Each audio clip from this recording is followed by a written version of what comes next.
ಇನ್ನು ಕೆಲವೇ ಕ್ಷಣಗಳಲ್ಲಿ ಸಿಎಂ ಸಿದ್ದರಾಮಯ್ಯ ಬ್ರೇಕ್ಫಾಸ್ಟ್ ಮೀಟಿಂಗ್ ಅನ್ನು ಕರೆದಿದ್ದಾರೆ.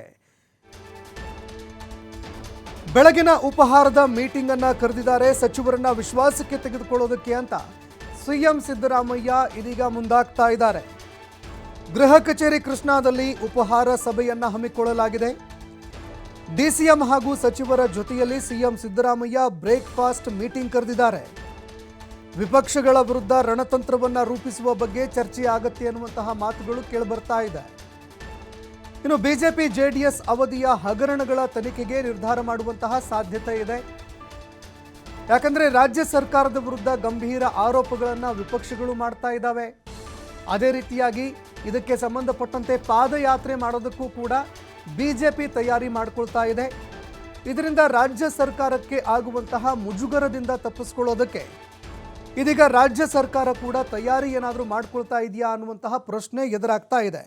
ಯಾಕಂದರೆ ಸಿಎಂ ಸಿದ್ದರಾಮಯ್ಯ ಬ್ರೇಕ್ಫಾಸ್ಟ್ ಮೀಟಿಂಗ್ ಕರೆದಿದ್ದಾರೆ. ಸಚಿವರನ್ನ ವಿಶ್ವಾಸಕ್ಕೆ ತೆಗೆದುಕೊಂಡು ವಿಪಕ್ಷಗಳ ವಿರುದ್ಧ ರಣತಂತ್ರ ರೂಪಿಸುವ ಬಗ್ಗೆಯೂ ಕೂಡ ಇವತ್ತು ಚರ್ಚೆ ಆಗತ್ತೆ ಅನ್ನುವಂತಹ ಮಾತುಗಳು ಕೇಳಿಬರ್ತಾ ಇದೆ. ಬಿಜೆಪಿ ಜೆಡಿಎಸ್ ಅವಧಿಯಲ್ಲಿ ಏನೆಲ್ಲ ಹಗರಣಗಳಾಗಿತ್ತು, ಆ ಹಗರಣಗಳ ತನಿಖೆಗೆ ರಾಜ್ಯ ಸರ್ಕಾರ ನಿರ್ಧಾರ ಮಾಡುವಂತಹ ಸಾಧ್ಯತೆ ಇದೆ.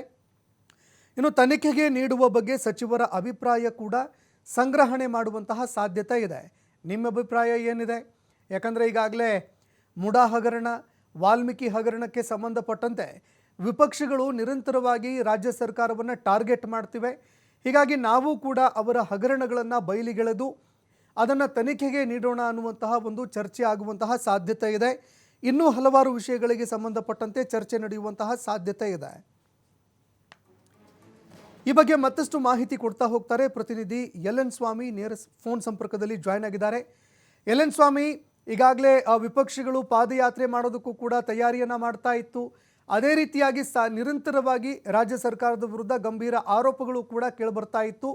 ಇವತ್ತು ಸಿಎಂ ಸಿದ್ದರಾಮಯ್ಯ ಸಚಿವರ ಬ್ರೇಕ್ಫಾಸ್ಟ್ ಮೀಟಿಂಗ್ ಕರೆದಿದ್ದಾರೆ. ಸಭೆಯಲ್ಲಿ ಏನೆಲ್ಲ ಚರ್ಚೆಯಾಗಬಹುದು, ರಾಜ್ಯ ಸರ್ಕಾರ ಮುಂದೆ ಯಾವ ನಡೆಗಳನ್ನು ಅನುಸರಿಸಬಹುದು ಅಂತ? ಇವತ್ತು ಸಚಿವರ ಜೊತೆ ಸಿಎಂ ಸಿದ್ದರಾಮಯ್ಯನವರು ಬ್ರೇಕ್ಫಾಸ್ಟ್ ಮೀಟಿಂಗ್ ಮಾಡ್ತಾ ಇದ್ದಾರೆ. ಸಾಕಷ್ಟು ಮಹತ್ವದ ಮೀಟಿಂಗ್ ಕೂಡ ಇದು.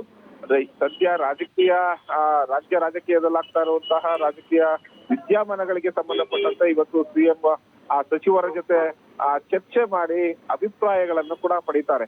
ಪ್ರಮುಖವಾಗಿ ಈಗ ಸಿಎಂ ವಿರುದ್ಧ ಆರೋಪ ಮಾಡಿರುವಂತಹ ಮೂಢ ಅಕ್ರಮಕ್ಕೆ ಸಂಬಂಧಪಟ್ಟಂತೆ ಸಚಿವರ ಜೊತೆ ಅಭಿಪ್ರಾಯಗಳನ್ನ ಪಡಿತಾರೆ. ಜೊತೆಗೆ ಶನಿವಾರದಿಂದ ಹಮ್ಮಿಕೊಂಡಿರುವಂತಹ ಬಿಜೆಪಿಯ ಪಾದಯಾತ್ರೆಗೆ ಸಂಬಂಧಪಟ್ಟಂತೆ ಯಾವ ಯಾವ ವಿಚಾರಗಳನ್ನ ಇಟ್ಕೊಂಡು ಬಿಜೆಪಿ ನಾಯಕರಿಗೆ ತಿರುಗೇಟು ನೀಡಬಹುದು ಎಂಬ ಚರ್ಚೆ ಮಾಡುವ ಸಾಧ್ಯತೆಗಳು ಕೂಡ ಹೆಚ್ಚಿದೆ. ಅಂದ್ರೆ ಉಪಹಾರ ಕೂಟದಲ್ಲಿ ಇವತ್ತು ಸಚಿವರ ಜೊತೆ ತಮ್ಮ ಅಭಿಪ್ರಾಯಗಳು ಹಾಗೂ ವಿಪಕ್ಷಗಳ ಆರೋಪಕ್ಕೆ ಯಾವ ರೀತಿ ಟಿಕೆಟ್ ಕೊಡಬೇಕು ಎಂಬ ಸಲಹೆ ಸೂಚನೆಗಳನ್ನ ಸಿಎಂ ಸಿದ್ದರಾಮಯ್ಯನವರು ಪ್ರಮುಖವಾಗಿ ಇವತ್ತು ಚರ್ಚೆ ಮಾಡುವಂತಹ ಸಾಧ್ಯತೆಗಳು ಕೂಡ ಇದೆ. ಅಂದ್ರೆ ಈಗಾಗಲೇ ಈ ಹಿಂದೆ ಇದ್ದಂತಹ ಬಿಜೆಪಿ ಹಾಗೂ ಜೆಡಿಎಸ್ ಕಾಲದಲ್ಲಿ ಆಗಿರುವಂತಹ ಆಡಳಿತಾವಧಿಯಲ್ಲಿ ಆಗಿರುವಂತಹ ಹಗರಣಗಳಿಗೆ ಸಂಬಂಧಪಟ್ಟಂತೆ ಅಭಿಪ್ರಾಯವನ್ನ ತೆಗೆದುಕೊಂಡು ಇನ್ನಷ್ಟು ಎಫೆಕ್ಟಿವ್ ಆಗಿ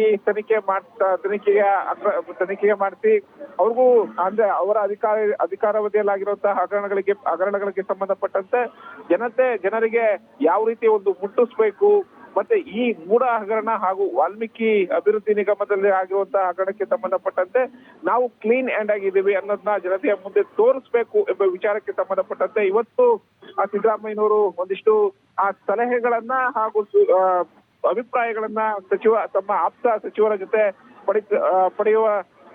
ಪಡೆಯೋದಕ್ಕೆ ಮುಂದಾಗಿರುವಂತದ್ದು. ಅಂದ್ರೆ ಎಲ್ಲರನ್ನು ವಿಶ್ವಾಸಕ್ಕೆ ತೆಗೆದುಕೊಂಡು ಹೋಗುವಂತಹ ಒಂದು ಕೆಲಸಕ್ಕೆ ಮತ್ತೆ ಸಿಎಂ ಸಿದ್ದರಾಮಯ್ಯನವರು ಮುಂದಾಗಿರುವಂತದ್ದು. ಯಾಕೆಂದ್ರೆ ಈ ಹಿಂದೆ ಕೂಡ ಶಾಸಕರ ಅಸಮಾಧಾನ ಹಾಗೂ ಪಕ್ಷದ ಒಂದು ಆಂತರಿಕ ಭಿನ್ನಾಭಿಪ್ರಾಯಗಳಿಗೆ ಹೆಚ್ಚಾದಾಗಲೂ ಕೂಡ ಸಿಎಂ ಸಚಿವರಿಗೆ ಡಿನ್ನರ್ ಪಾರ್ಟಿ ವ್ಯವಸ್ಥೆ ಮಾಡಿದ್ರು, ಎಲ್ಲರನ್ನು ವಿಶ್ವಾಸಕ್ಕೆ ತೆಗೆದುಕೊಳ್ಳೋದಕ್ಕೆ ಮುಂದಾಗಿದ್ರು. ಹಾಗೆ ಇವತ್ತು ಬ್ರೇಕ್ಫಾಸ್ಟ್ ಅಂದ್ರೆ ದೆಹಲಿಯಿಂದ ಬಂದ ಬಳಿಕ ದೆಹಲಿಯಲ್ಲಿ ಕಾಂಗ್ರೆಸ್ ವರಿಷ್ಠರನ್ನ ಭೇಟಿಯಾಗಿ ಸದ್ಯ ರಾಜಕೀಯ ವಿದ್ಯಮಾನಗಳನ್ನ ಅವರು ಎಲ್ಲರೂ ಕೂಡ ಅವ್ರ ಮುಂದೆ ಇಟ್ಟಿರುವಂತದ್ದು.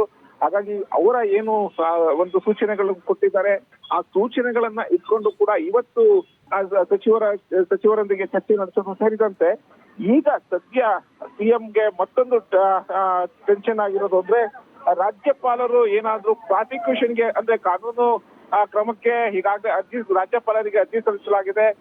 ಆ ವಿಚಾರದ ಮೇಲೆ ರಾಜ್ಯಪಾಲರು ಏನಾದ್ರು ಪ್ರಾಸಿಕ್ಯೂಷನ್ಗೆ ಅನುಮತಿ ನೀಡಿದಂತ ಸಂದರ್ಭದಲ್ಲಿ ಮುಂದೆ ಕಾನೂನು ರೀತಿಯ ಯಾವ ರೀತಿ ಒಂದು ಹೋರಾಟ ಮಾಡಬೇಕು ಎಂಬ ವಿಚಾರಕ್ಕೆ ಇವತ್ತು ಆ ಮಹತ್ವದ ಒಂದು ಆ ಸಭೆಯನ್ನ ಕರೆದು ಒಂದು ಬ್ರೇಕ್ಫಾಸ್ಟ್ ಮೂಲಕ ಒಂದು ಸಭೆಯನ್ನ ಕರೆದು ಇಲ್ಲಿ ಸಚಿವರಿಗೆ ಅಂದ್ರೆ ವಿಪಕ್ಷಗಳ ಆರೋಪ ಪ್ರಮುಖವಾಗಿ ಮೂಡ ವಿಚಾರಕ್ಕೆ ಸಂಬಂಧಪಟ್ಟಂತೆ ಇನ್ನಷ್ಟು ಯಾವ ರೀತಿ ತೀವ್ರಗತಿಯಲ್ಲಿ ವಿಪಕ್ಷಗಳಿಗೆ ಒಂದು ತಿರುಗೇಟನ್ನ ಕೊಡಬೇಕು ಎಂಬುದಕ್ಕೆ ಸಂಬಂಧಪಟ್ಟಂತೆ ಇವತ್ತು ಚರ್ಚೆ ಮಾಡಲಿದ್ದಾರೆ. ಸಂತೋಷ್, ಧನ್ಯವಾದಗಳು ಎಲ್ ಎನ್ ಸ್ವಾಮಿ ನಿಮ್ಮೆಲ್ಲ ಮಾಹಿತಿಗೆ.